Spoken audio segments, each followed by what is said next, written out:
네, 이제 지원금을 받는 일만 남았는데요. 개개인의 상황에 따라 지급 규모가 달라집니다. 네, 취재기자와 케이스별로 알아보도록 하겠습니다. 김기송 기자 나와 있습니다.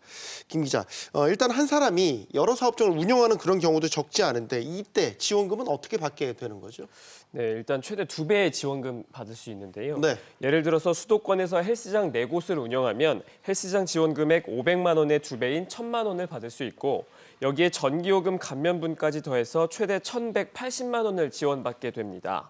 혼자서 3곳을 운영하는 사람은 지원금의 180%, 2곳을 운영하는 사람은 지원금의 150%를 지급받습니다. 네, 그렇다면 조금 구체적으로 여쭤볼게요. 어머니와 아버지가 각자 사업을 하신다면 각각 지원금이 나오는 건가요? 네, 물론입니다. 소상공인 지원금은 가구당 지원이 아니라 개인별 지원이기 때문에 가능합니다.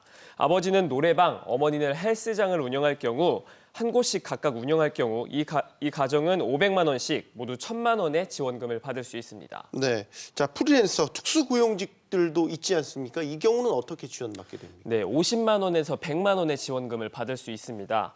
학습지 교사와 보험 설계사, 통역가 등 특수 형태 근로 종사자나 프리랜서의 경우 이전에 지원을 받은 적이 없다면 최대 100만 원을 받을 수 있습니다. 매출이 감소한 법인 택시 기사의 지원금은 70만 원으로 인상됐고 돌봄 서비스 종사자는 50만 원을 지원받습니다.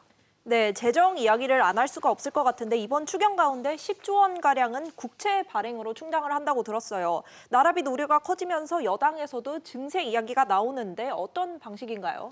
네, 이번 9조 9천억 원의 국채 발행으로 국가 채무는 965조 9천억 원까지 증가하고 자영업자 손실 보상까지 감안하면 올해 GDP의 절반인 1,000조 원 돌파가 유력합니다.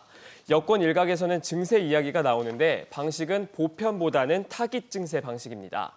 이상민 의원은 소득 1억 원 이상 고소득층과 대기업이 3년간 세금을 더 내는 법안을 이번 주에 내놓을 예정이고 이원욱 의원도 한시적으로 부가세를 1에서 2%포인트 인상하자고 제안한 상황입니다.